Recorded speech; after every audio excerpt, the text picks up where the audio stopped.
Breaking news చూస్తున్నాం.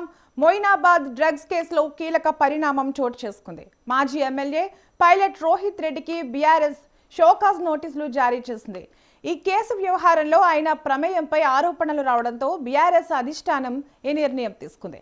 Party నిబంధనలను అతిక్రమించినందుకు వివరణ ఇవ్వాలని ఆదేశించింది. ఇక ఈ అంశం రాజకీయ వర్గాల్లో చర్చనీయాంశంగా మారింది. అయితే డ్రగ్స్ కేసు వ్యవహారంలో టీడీపీ ఎంపీ పుట్టా మహేష్ పై సీఎం చంద్రబాబు సీరియస్ అయ్యారు.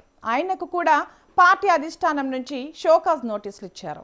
ఈ కేసు ముగిసే వరకు పార్టీ కార్యక్రమాల్లో పాల్గొనకూడదని టీడీపీ హైకమాండ్ తెలిపింది. మరోవైపు డ్రగ్స్ కేసు వ్యవహారంపై తెలంగాణ సర్కార్ కీలక నిర్ణయం తీసుకుంది. రాజేంద్రనగర్ డీసీపీ యోగేష్ గౌతమ్ నేతృత్వంలో సిట్ ఏర్పాటు చేస్తూ అధికారిక ఉత్తర్వులు జారీ చేసింది. తెలంగాణలో సంచలనంగా మారిన మొయినాబాద్ ఫామ్ హౌస్ డ్రగ్స్ కేసులో కొత్త వివరాలు బయటకొస్తున్నాయి. ఈ కేసులో మాజీ ఎమ్మెల్యే పైలట్ రోహిత్ రెడ్డి పేరు రావడంతో రాజకీయంగా కూడా పెద్ద చర్చ జరుగుతోంది. తాజా పరిణామాలేంటో తెలుసుకుందాం.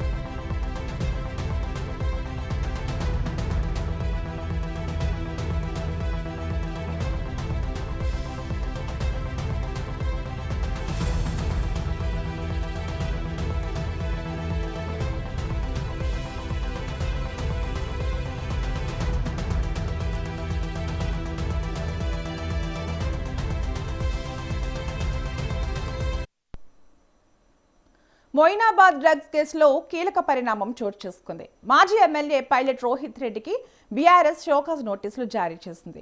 ఈ కేసు వ్యవహారంలో ఆయన ప్రమేయంపై ఆరోపణలు రావడంతో బీఆర్ఎస్ అధిష్టానం ఈ నిర్ణయం తీసుకుంది. పార్టీ నిబంధనలను అతిక్రమించినందుకు వివరణ ఇవ్వాలని ఆదేశించింది. ఇక ఈ అంశం రాజకీయ వర్గాల్లో చర్చనీయాంశంగా మారింది. అయితే డ్రగ్స్ కేసు వ్యవహారంలో టీడీపీ ఎంపీ పుట్టా మహేష్ పై సీఎం చంద్రబాబు సీరియస్ అయ్యారు. ఆయనకు కూడా పార్టీ అధిష్టానం నుంచి షోకాజ్ నోటీసులు ఇచ్చారు. ఈ కేసు ముగిసే వరకు పార్టీ కార్యక్రమాల్లో పాల్గొనకూడదని టీడీపీ హైకమాండ్ తెలిపింది. మరోవైపు డ్రగ్స్ కేసు వ్యవహారంపై తెలంగాణ సర్కార్ కీలక నిర్ణయం తీసుకుంది. రాజేంద్రనగర్ డీసీపీ యోగేష్ గౌతమ్ నేతృత్వంలో సిట్ ఏర్పాటు చేస్తూ అధికారిక ఉత్తర్వులు జారీ చేసింది. తెలంగాణలో సంచలనంగా మారిన మొయినాబాద్ ఫామ్ హౌస్ డ్రగ్స్ కేసులో కొత్త వివరాలు బయటకొస్తున్నాయి. ఈ కేసులో మాజీ ఎమ్మెల్యే పైలట్ రోహిత్ రెడ్డి పేరు రావడంతో రాజకీయంగా కూడా పెద్ద చర్చ జరుగుతోంది. తాజా పరిణామాలు ఏంటో తెలుసుకుందాం. సీనియర్ జర్నలిస్ట్ శ్రీనివాస్ వాలి లైన్లో ఉన్నారు. వారితో మాట్లాడి మరిన్ని వివరాలు తెలుసుకునే ప్రయత్నం చేద్దాం. శ్రీనివాస్ గారు, మొదటగా ఈ Moinabad farm house drugs case ఎలా బయటపడింది, పోలీసులు ఎలా దాడి చేశారు చెప్పండి.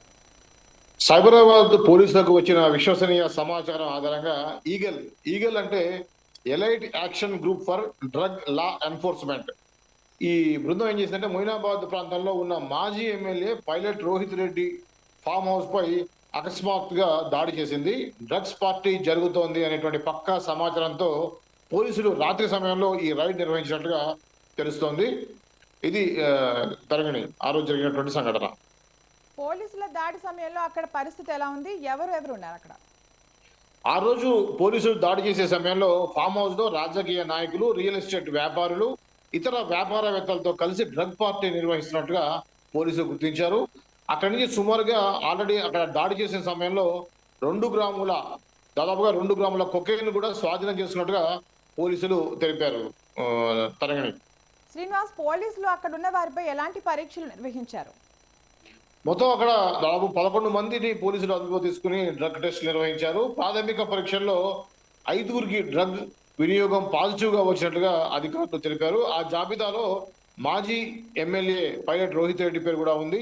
అయితే ఆంధ్రప్రదేశ్ ఏలూరుకు చెందిన పుట్టా మహేష్ ఎంపీ, ఆయన కూడా దాంట్లో ఉన్నారు. అయితే మొదటిగా అతనికి నెగిటివ్ వచ్చినట్టుగా తెలియజేశారు. తర్వాత మళ్ళీ ఒక 6 hours గ్యాప్ తర్వాత మళ్ళీ టెస్ట్ చేస్తే పాజిటివ్ గా వచ్చినట్టుగా అయితే చెప్పారు.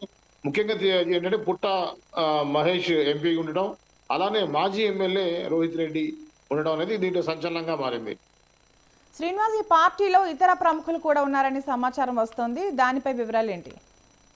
అవును, ఈ డ్రగ్స్ పార్టీలో చెప్పే కదా, ఆంధ్రప్రదేశ్ ఏలూరు చెందినటువంటి ఎంపీ పుట్ట మహేష్ సహా పలువురు ప్రముఖులు కూడా పాల్గొన్నట్టుగా పోలీసులు గుర్తించారు. వారి పాత్రపై ప్రస్తుతం అధికారులు దర్యాప్తు కొనసాగిస్తున్నారు. తరగని శ్రీనివాస్, ఈ దాడి సమయంలో మరో సంచలనాంశం కూడా బయటపడిందని చెప్తున్నారు.